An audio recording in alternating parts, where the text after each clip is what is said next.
At Zeus, our mission is simple: protect people, property, and profits. And we do it through innovation, teamwork, and a relentless drive for excellence. This podcast is our chance to spotlight the incredible people behind our mission. Today, I'm thrilled to welcome a true industry veteran, Phil Benvenuto, president and former owner of Bayside Fire and Security. Bayside recently joined the Zeus family, and with over 40 years of experience on Maryland's Eastern Shore, have built a rock-solid reputation. Phil's story is not only about business success, but it's about family, leadership, and the kind of commitment that inspires real impact. Let's dive into Phil's journey, what makes Bayside so unique, and why joining Zeus just made sense. Welcome, Phil. Thank you, Scott. Honor is mine.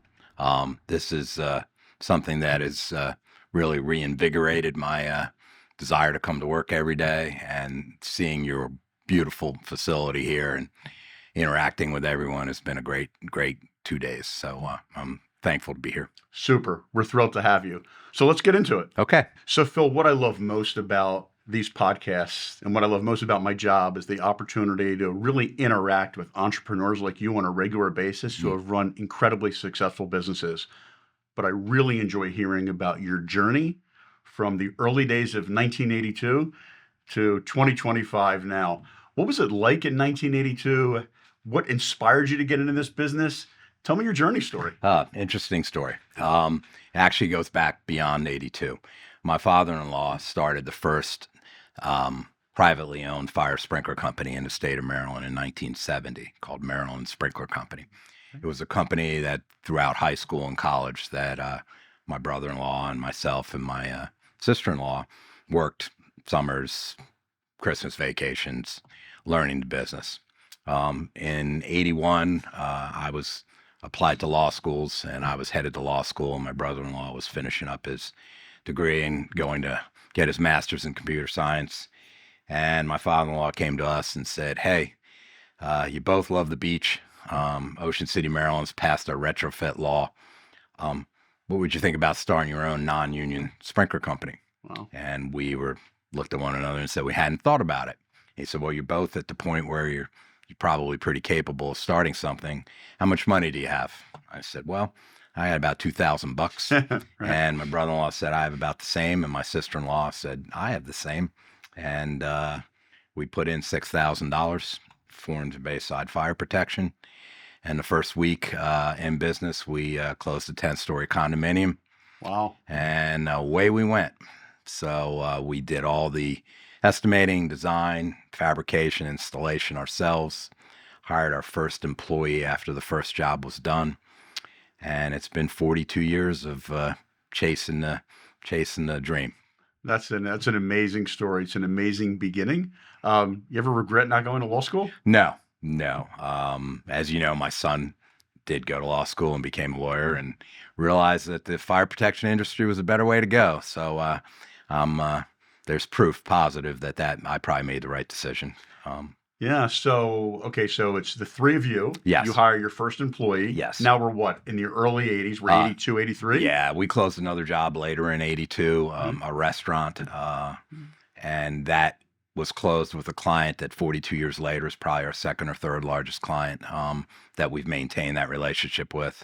Wow. Started hiring small groups of people, and kept closing work, and moved from our original location to a bigger location. And then, 10 years later, we moved to the building that we currently are in and own, and keep adding on to and outgrowing as you've done here. So that's been the history to date. So you sold a couple of jobs, you hired your first employee, you're starting to put some processes in place.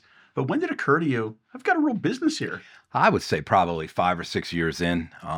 We maybe were up to 10, 12 employees. And we looked around and said, wow, we're actually starting to make some money. And we felt proud of what we had accomplished, and started interacting with employees, which was as you know, was a totally different experience. Sure. And started to build a family, which is, the three of us were family.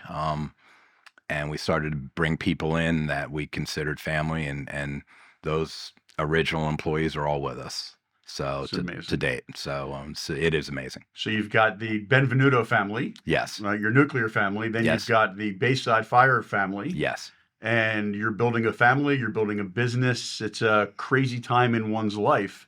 How did you manage through kind of all of that growth and stress and responsibility that kind of we all go through in those early days? Yeah, that's type of personality similar to yours.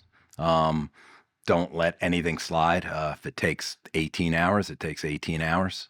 If it takes getting up at 3 o'clock in the morning, pacing in your bedroom, worried about, that's what it takes. I realize that I like that. Hmm. I like being able to sit and think and figure it out and move. And that's been our method of operating since we started. And it's something that keeps the juices going. And as we discussed yesterday, being afraid every once in a while isn't a bad thing. It's not a bad thing. It certainly keeps you on your It toes. does. Yeah. It does. Was there a time in the journey from 82 until we met in 2024 where there was a particular business challenge that you faced, whether it was regulatory or employee or something that you started questioning, like, what did I do here? Yeah.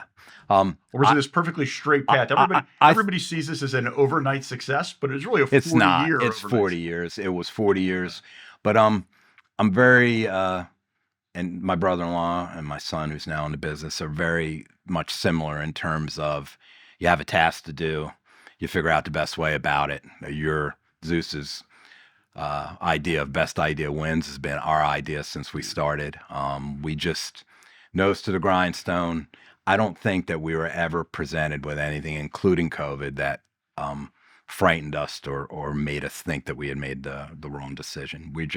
We were a straight line, short periods of growth, some leveling off, growth again, and we definitely grew our business over the 42 years. That's phenomenal. That's great. So let's talk about family. Mhm. So as the business grew, the family grew, Yes, right? You have a son in the business, yes, right? Steve, yep, and you've got a brother-in-law, Chuck. yes, Family businesses are difficult. They are. I grew up in a family business. We interact basically every day with family businesses. Not always easy. In many Mhm. respects, they're wonderful. In many respects, they're very, very challenging. Did you It- run into any family business challenges? And if so, kind of how did you deal with it? Goals are the same. So we all just want to show up, work really hard. We segregated roles based upon our talents. My brother-in-law is a diligence guy, likes to crunch numbers, likes to take times making decisions. He really does the small details. Mhm. I'm more of a big picture guy. I like customer interaction. I like dealing with our employees, and that's my strength. My son is a combination of the both of us, and so we've had separate roles with the same goal. And it, surprisingly enough, the money decisions, bonus decisions, business decisions are all pretty easy with us. We usually wait till everyone leaves, and we'll sit down for a half an hour, kick some ideas around, and come up with what we think the best plan is, and each of us will do our own and go from there. So it hasn't been as difficult as maybe some family businesses have been. That's great. I think that speaks a lot to kind of who you are, who Chuck is, and who Steve is. When you have a second generation, it does tend to present both challenges and opportunities. Mhm. It seems to me that from the day we met, that you were pretty clear on everybody's expectation, and everybody else was pretty much in line. So I agree. I think Steve entering our business 8 years ago, Chuck welcomed him with open arms and said, yeah, looked at me and said, we may not be the smartest guys in the building anymore. So he said, value add, let's let him run with what we give him. And he certainly has jumped in. Hard in terms of working, he surpassed his father and uncle in terms of hours and effort. So it's been a very easy transition. and how about the employees relative to that transition? Yeah, any second generation is always going to be looked at with a half closed eye. Yep. And Steve's embraced it, and basically said, hey, it's not me yet. It will be me, and nothing will change. Doors open, just like my dad and my brother, my uncle's doors are open. So any problems, anything I'm doing, stepping on toes, I need to know, and we'll get it fixed. That's So great. that's been the attitude. And I think that made the transition to Zeus's team easier from our employees as well. We're very, very, very proud of our employees and the family that we've created. We have 4 families that have 3 members working in the business, different generations. And our theory is if a father brings his wife or son to our business, then we must be doing something correct. Yeah, for sure. For So sure. That's a phenomenal story. It is. We don't often see spouses or siblings or parents and children working in the same facility. When they bring them in, that's a testament to your organization, to you, the leadership that's there, Yeah, and the culture you've built. If we're proud of anything, that's what we're proud of. And that's we know that we know we do business right, but we want to treat our employees as well as we do our business. And Zeus is a great example of that as well. Terrific. So Phil, you chose to be in the sprinkler business. And, we heard earlier the backstory as to why you started there. And you stayed with sprinkler the entire 40 plus years. I'm curious, was that intentional? Did you ever consider branching out on other security services? Yes, how did that come to be? That's interesting. I would say that our intention was always to be a sprinkler contractor. It was what we knew we did well. However, over the last 10 years, the inspection part of our business, the reoccurring revenue part that a sprinkler company has, is quarterly versus monthly on the alarm and security side. And we delved into it pretty heavily. It's been Steve's focus. And over the last 2 or 3 years, we realized that, hey, we have 900 inspection clients that we're in quarterly, and each of them are begging us to pick up security, fire alarm. Can we be your sole contact? And we started discussing could we best do that. And that's sort of how we ended up deciding that we needed to bring in a partner, because we are really good at what we do, but that's not something that we do. But we do realize there's a real synergy between the two sides of the business. So that's what's going to motivate us over the next period of time to really delve into that part of the business that we haven't addressed. Yeah, so for sure, there's a clear opportunity, one that I think we'll talk about in a little while, and one that I'm excited to explore both during this podcast and for the next, who knows how many years. Exactly. I'm excited about it. How has the sprinkler business changed over your career? Interesting. Of course, when we started, we were doing everything on a drawing board, CAD and AutoCAD, and anything that's been computerized in our business has been the biggest change. It allows us to create a network of working drawings instead of having tubes of old drawings that we would have to sort through. We have 40 years of that stored currently, and so that's been a big change. But for us, the biggest change has been the code changes that have brought around the requirements for inspections and for replacing sprinklers on a certain basis, testing sprinklers, doing internal pipe exams. The maintaining of the systems is what's really changed. For example, 15 years ago, in a freeze situation like we've had over the last week here on the East Coast, we had a 1.53 sprinkler systems out of service. Those systems weren't being inspected quarterly. Now we have 3 times the amount of business, and we inspect those quarterly. And I think this past week we had 20 systems out of service. So that changed. We know the systems was installed correctly, but now we know quarterly that it's working. The alarms are working. Central Station's receiving alarms. That's been the biggest change in our industry in the last 15 to 20 years. It's interesting. We often talk about, particularly as business owners, right? We talk about regulations, and we talk a lot about regulations that make it harder for us to do business. Right. But here are a bunch of regulations that not only made it easier for you to do business, but it actually required that your existing customers do more business with you. Must have been a really exciting change. It is. That's a great change. I mean, and it's an important change from a fire protection standpoint because you're just doubling down on reliability of the system. But of course, from a business standpoint, it opened up a ton of opportunities that we really were able to jump on when Steve entered the business. Yeah, and it speaks specifically to our mission statement in Zeus, which is to protect people, property, and profits. And we often talk about what's good for us as business owners, but these regulations are really good for customers, for end users, because without these inspections, you just talked about how frigid it's been here on the East Coast. Without these systems being inspected and maintained, it probably would have been a much different experience for your customers over the past couple of weeks. It would have. And from a fire protection and liability standpoint, we could sleep well at night knowing that we've at least been there quarterly and we know everything is in working order. We recently had a fire in a YMCA fully occupied 2 weeks ago. 400 people in the building. Someone snuck into a second floor office, set the room on fire. One had completely put the fire out. The alarms went to the fire department. And we feel really good about being able to protect people in the facility. So the 3P's is something that we believe in 100%. That's great. It's a terrific story. We often look for opportunities to talk about the 3P's and how they actually exist in the real world.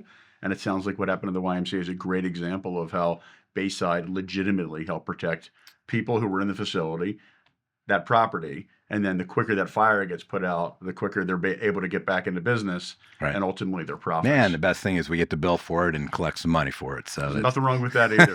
That is a true win-win. That is a win-win. That's great. It's a terrific story. So, Phil, I remember it's the first time we ever met, but I don't remember what led up to that meeting. Tell me about your thought process kind of leading up to starting to think about the idea of partnering with Zeus. I think I mentioned earlier, about 3 years ago, the three owners, Chuck and Steve and I, sat down and, okay, we're going to be transitioning to a new generation. Chuck and I, have an exit plan. And how do we get there? How do we do this? How do we continue to grow the business? Steve, how do we give you the help that you're going to need? And so exiting, to be clear, in your mind at that point was about you and Chuck ensuring that you guys at some point could exit, Steve at some point could elevate. Correct. And the business could continue to exist and grow. All three of those. Got it. Thank you. That's exactly what we met about. Met for a couple hours, kicked around some ideas, whether that was taking on some financing, trying to make a go out of it as we are currently constructed with Steve buying us out or taking on a partner. Knowing that we wanted to increase our business and get into the other side of the business, the security and fire alarm side of the business, we decided we would like to take on a partner. Steve was very much for that, knowing that continuing to grow our sprinkler company and growing that side of the business, he was going to need help. The good thing about our geographical location is our competition is pretty remote from us. The bad thing is we can't add human capital to our business very easily. We need help recruiting. We need national help. We don't have the ability to do that and still work 70 hours a week and run our business. So we realized we needed a partner. We met with a broker and we also met with a M&A company, and the broker actually had 2 or 3 people that we could look at, and Zeus was one of them. And the synergy was immediate, and that's how we ended up reaching out to Gordon and your team, and down the road we went. Yeah, we sure did. So I think our first meeting was at Access's office. Yes. In Baltimore, Maryland, a beautiful facility. I remember our meeting up on the top floor in a large conference room. Yes. We spent a little bit of time talking in there, and then we went down to the E02C, to the Acceleration Center. And I remember some of the things that you and Steve said when you were there. Tell us what you thought about Did it meet your expectation when you came to the facility? Like, what were your thoughts about the A2C, and did that play a role in your decision? It certainly did. Access played a role in our decision. And I think you knew immediately that we had asked, hey, we need to get together. We'd like to do it since it's close to our office. Why don't we do it there? And you agreed. And the meeting was fantastic. Really provided the information that we needed to feel comfortable going forward. The lab was something that I had never experienced before. Again, we know that we have a certain percentage of the market. In the lab, they showed us how we could actually get contacts that we don't have, direct access to people that we currently don't know. And the immediacy of that was amazing.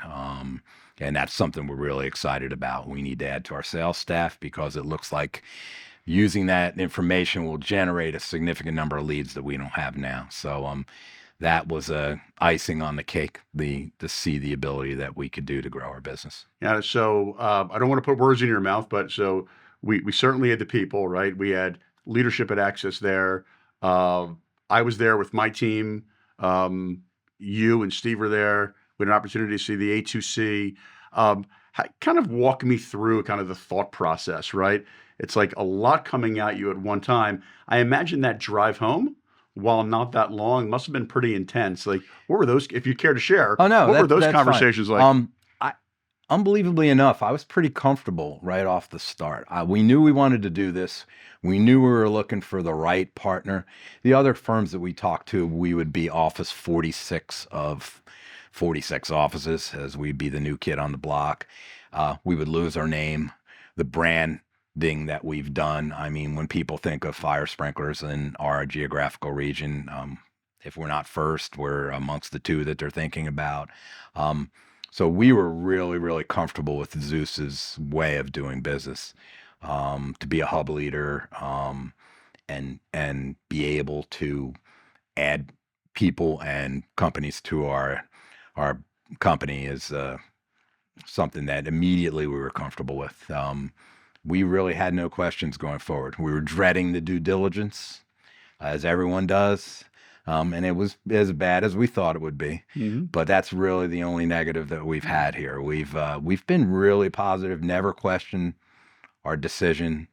It's been an easy transition. A lot of people ask me, "Oh, you're losing your baby," or you're going to reorganize your baby, and that's not it. I mean, Bayside is more than me. It's more than Chuck. It's more than Steve. It's our brand. It's our company. It's our family. It just needs to go forward bigger and better, and we've always discussed bigger and better, and this is what we need to do to move there. Yes, this is another area where you and I are completely aligned. My former business, UAS, one of the platform companies for Zeus, I wanted to see UAS succeed long beyond me.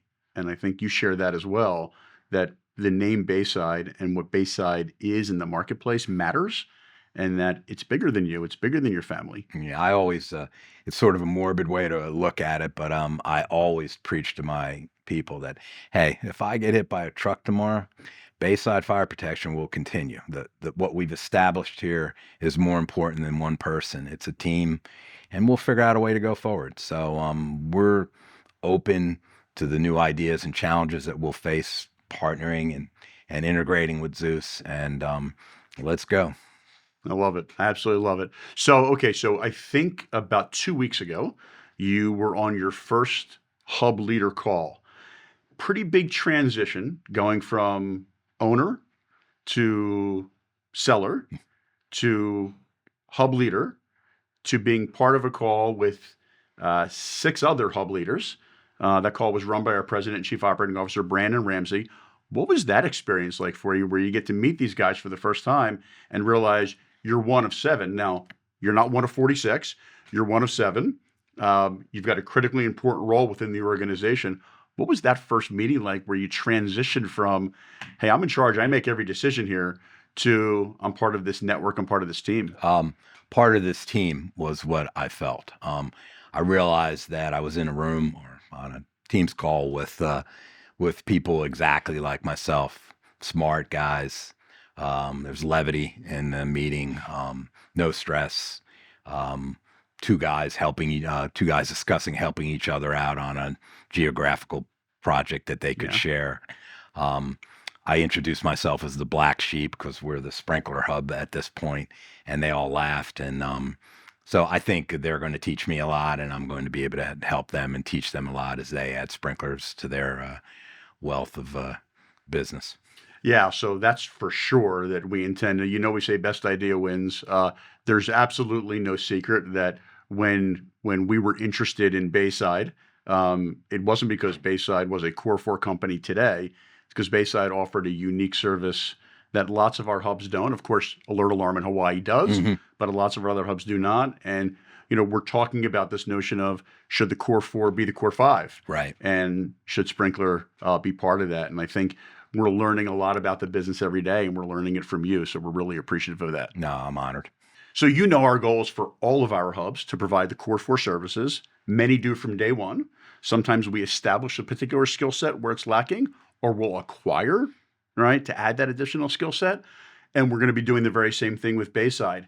How do you see Bayside evolving as part of the Zeus Fire and Security network? Good question. Of course, we know our core business right now. We feel we have the ability to grow that. We see Zeus helping us find the people that we need to do that.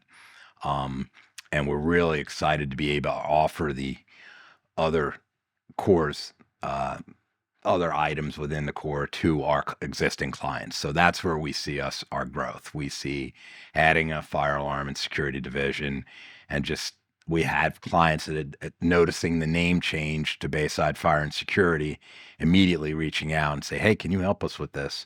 I told you about a very large project that I'm working on that says we'd like for you to do the fire alarms when you're ready. And then I will also sell the security and other services to them. So we're excited. We're going to continue to grow the sprinkler end of our business, and we're going to merge the other services to existing clients and then be able to chase new clients. So upwards and onwards. That's terrific.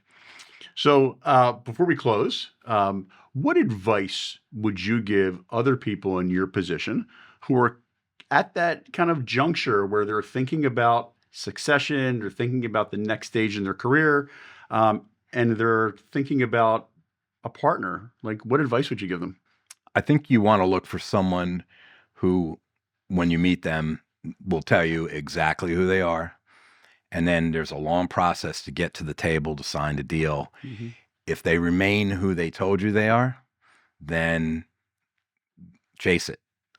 Zeus is who they told us they were, and we feel we are who we told them we are.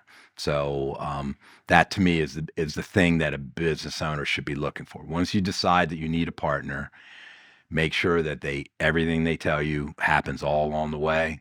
They never change offers. They never change the procedure. And you should feel comfortable with that. That's what we looked for. That's what we found. Again, we had no doubts the whole way through. Yeah. Well, the feeling is mutual. So happy that you're part of the Zeus Fire and Security family.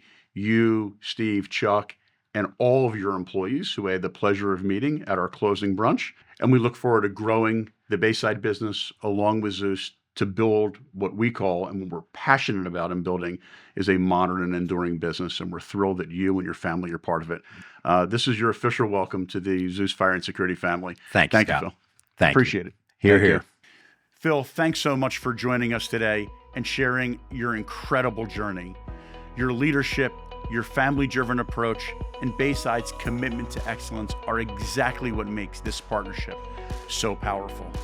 Hearing how you built Bayside, tackled challenges, and ultimately chose to join Zeus is a reminder of why we do what we do every day, protecting people, property, and profits, while building something bigger and better together.